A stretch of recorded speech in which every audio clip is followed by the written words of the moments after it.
எத்தனை பேர் உங்களுடைய குழந்தைங்களும் உங்க வீட்டுல பெண்களையும் நிம்மதியா எந்த கவலை இல்லாம வீட்டை விட்டுட்டு அம்மா போயிட்டு வாமா, வேலையை முடிச்சுட்டு வாமா, படிச்சுட்டு வாமா, சாயங்காலம் பத்திரமா வந்துடுவேன் அப்படிங்கிற ஒரு உறுதியோட எத்தனை பேரால இன்னைக்கு இருக்க முடியுது?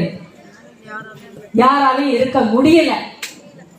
பத்திரமா வீட்டுக்கு திரும்பினாங்கன்னா அன்னைக்கு அவங்க ராசி நல்லா இருந்ததுன்னு அர்த்தம், வேற எந்த காரணமும் இல்லை. உங்களை பாதுகாக்க வேண்டிய இந்த ஆட்சியினுடைய அலட்சியத்தால, கொடூரமான நடவடிக்கையால இன்னைக்கு சட்ட ஒழுங்கு சீர்கேடு எந்த அளவுக்கு போயிடுச்சுன்னா, ஒரு 3 மாச குழந்தையில இருந்து 80 வயசு பாட்டி வரைக்கும் யாருக்கும் பாதுகாப்பு இல்லை. நான் சொல்றது எதுவுமே மிகப்படுத்தி சொல்லலமா.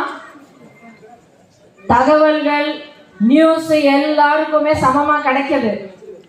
எல்லாருமே பத்திரிகையா இருந்தாலும், டிவியா இருந்தாலும், சோசியல் மீடியாவா இருந்தாலும் எல்லாரும் அதே தகவல் படிக்கிறாங்க. அப்ப நம்ம நின்று யோசிக்கணும். என்னுடைய பாதுகாப்பு இல்லை, என் குடும்பத்தோடைய பாதுகாப்பு இல்லை. நான் கஷ்டப்பட்டு எல்லா கனவுகளையும் என் குழந்தைங்களுக்காக நான் பார்த்து, நான் வயிற்ற கட்டிட்டு நான் வேலை செஞ்சு இவங்களுக்கு என் பிள்ளைங்களுக்கு ஒரு நல்ல வாழ்க்கையை நான் கொடுக்கணும் அப்படின்னு சொல்லி நான் உழைக்கிற இந்த காலத்துல அவங்களுக்கு நான் ஒழுங்கா சாப்பாடு போட முடியல. ஒரு சந்தோஷத்தை கொண்டாடுறதுக்கு அவங்கள வெளியில கொண்டு போய் எனக்கு பிடிச்சபடி அவங்களுடைய ஆசையை பூர்த்தி செய்யற மாதிரி என்னால செலவு பண்ணி அவங்களுக்கு ஒரு சந்தோஷத்தை காட்ட முடியல.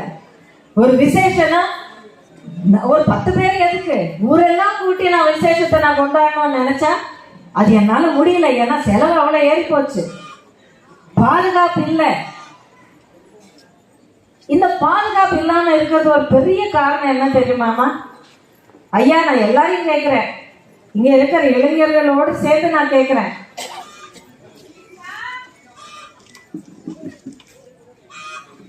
இந்த கடந்த தேர்தலுடைய அந்த பிரச்சார நேரத்துல திமுகவின் தலைவர்கள் எல்லா இடத்துக்கும் வந்தாங்க.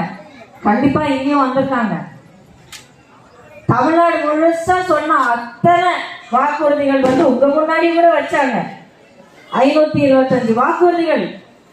525 வாக்குறுதிகள் இல்ல, 525 பொய்கள். அதனுடைய ஒரு எண்ணிக்கை எடுத்து ஒரு லிஸ்ட் எடுத்து ஒன்னொன்னா படிக்க ஆரம்பிச்சோம்னா இந்த மாதிரி இன்னும் பல கூட்டங்களை போட வேண்டிய வரும். ஆனா ஒரு சில முக்கியமானது பேசுவோம். இந்த சட்ட ஒழுங்கு சீர்கேடு பத்தி நான் சொன்னேன் இல்லைங்களா? முக்கியமான காரணம் போதை பொருட்களுடைய கலாச்சாரம். ஆட்சிக்கு வந்த உடனே ஒரே கையெழுத்து போட்டு அத்தனை மதுபான கடைகள் நான் இழுத்து மூடுறோம் அப்படிங்கிற ஒரு வாக்குறுதி உங்களுக்கு பண்ணாங்களா இல்லையா? உங்களை செஞ்சு கொடுத்தாங்களா இல்லையா? சொன்னாங்கல்ல, செஞ்சாங்களா? அப்போ இருந்த கடைகளோட இப்போ நீங்க பாத்தீங்கன்னா 4 மடங்கு, சில இடங்கள்ல 8 மடங்கு, 10 மடங்கு அதிகரிச்சிருக்கு. யார் வாங்குறாங்க? யார் வாங்குறாங்க? உங்க குடும்பங்கள்ல இருக்கிற ஒருத்தர், உங்க குடும்பங்களை காப்பாற்ற வேண்டிய கடமைப்பட்ட ஒருத்தர், குடும்ப தலைவராக இருக்கலாம், இளம் பசங்களாக இருக்கலாம், யாரா இருந்தாலும் குடும்பத்தை பாதுகாத்து சந்தோஷமா ஆரோக்கியமா நிறைவோடு வாழ வேண்டிய அத்தனை பேரு இந்த மதுபான கடைகளுக்கு அடிமையாகிறாங்க, பலி ஆகுறாங்க. ஆனா அதை விட கொடூரமான ஒரு விஷயம் இருக்கு. போதை பொருள் கலாச்சாரம் அப்படிங்கிறது இப்போ தமிழ்நாட்டுடைய ஒரு மிகப்பெரிய அடையாளம் ஆயிடுச்சு. போதை பொருட்கள் கிடைக்காத ஒரு குக்காவும் கூட இன்னைக்கு இல்ல தமிழ்நாட்டுல. வெக்கக்கேடு. நாம எல்லாரும் வெக்கப்பட வேண்டிய விஷயம் அப்படின்னு சொல்ல நினைக்கிறீங்களா? இல்ல, வெக்கப்பட வேண்டியது இப்போ ஆளும் திமுக ஆட்சி, முதலமைச்சர் ஸ்டாலின் அவர்களின் திமுக ஆட்சி தான் வெக்கப்படணும். போதை பொருட்கள் எவ்வளவு எவ்வளவு டேஞ்சரான அப்படிங்கறது எல்லாருக்கும் தெரியும். ஒரு தடவை பயன்படுத்தினா அதுக்கு எவ்வளவு ஈஸியா அதுக்கு அடிமை ஆகலாம் அப்படிங்கிறது அவங்களுக்கு நல்லாவே தெரியும்.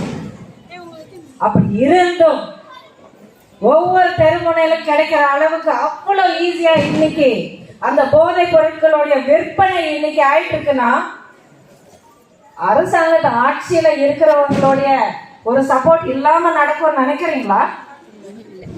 யாருக்காவது அப்படி ஒரு தைரியம் இருக்குமா?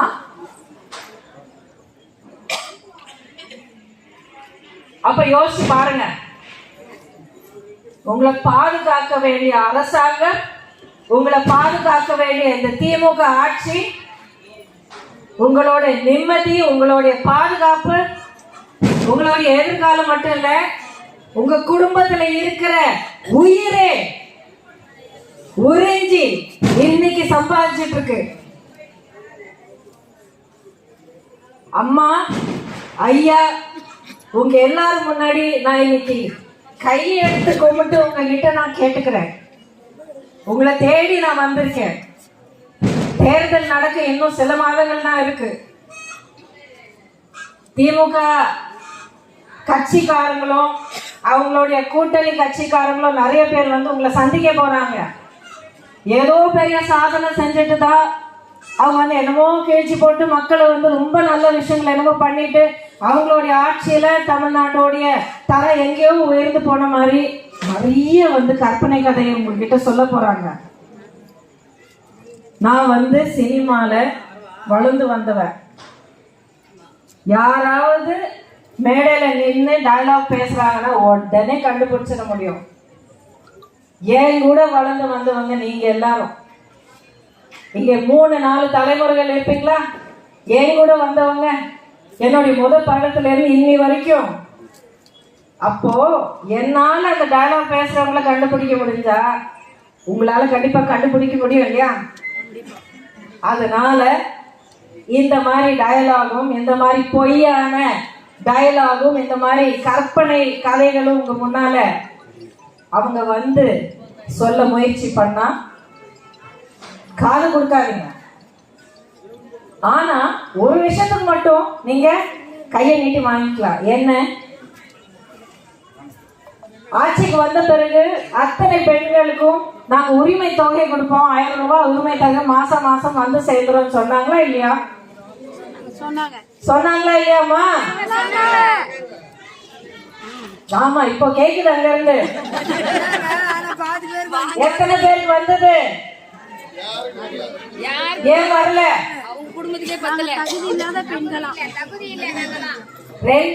ரெண்டு வருஷம் 3 வருஷம் கழிச்சு நீங்க போய் உங்க தொகுதி எம்எல்ஏ கிட்ட கேட்கல?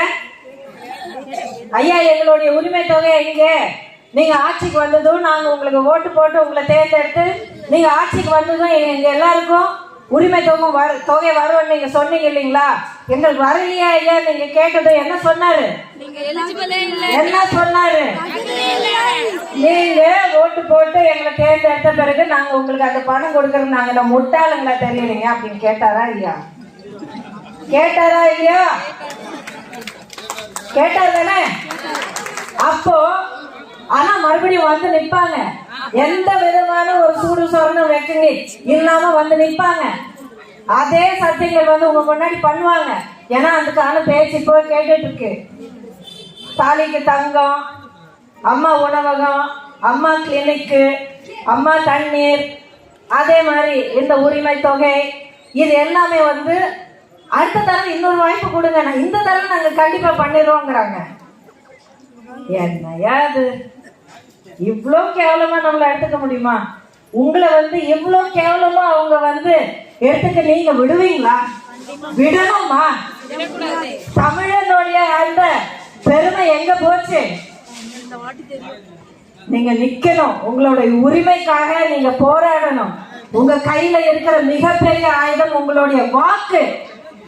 அது வந்து உங்களுடைய எதிர்காலத்துக்காகவும் உங்க குடும்பத்துடைய பாதுகாப்பான எதிர்காலத்துக்காகவும் நீங்க இந்த வரும் 2026 நடக்கிற தேர்தலில் நீங்க உங்களுடைய ஆட்சியை தேர்ந்தெடுக்கணும். மக்கள் ஆட்சியை தேர்ந்தெடுக்கணும்.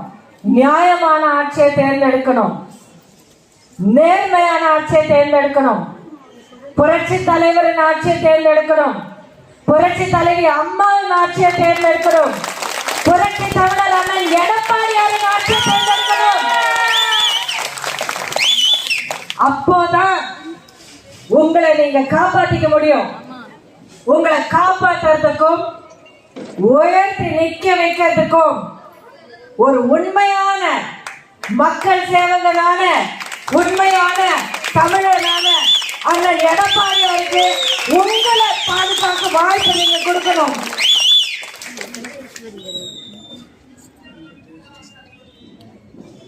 ஒரு சின்ன விஷயத்தை உங்ககிட்ட பகிர்ந்துக்கிட்டு நான் விடை பெறுகிறேன். அண்ணன் பேசிட்டு இருக்கும்போது சொன்னாரு, நம்ம அனைத்து இந்திய அண்ணா திராவிட முன்னேற்ற கழகம் ஆரம்பிச்சு விட்ட பிறகு சந்திச்ச முதல் பொது தேர்தல் 1977. அந்த தேர்தல்ல நடந்ததுக்கும் ஆர்கே நகருக்கும் என்ன சம்பந்தம் தெரியுமா உங்களுக்கு? ஆர்கே நகர் என்ன பெருமையும் தெரியுமா உங்களுக்கு? அந்த முதல் சந்திச்ச பொது தேர்தல்ல சென்னை மாநகரத்துல கிடைச்ச முதல் வெற்றி, அனைத்து அண்ணா திராவிட முன்னேற்றத்துக்கு கிடைச்ச முதல் வெற்றி ஆர்கே நகர் தோல்விதான்.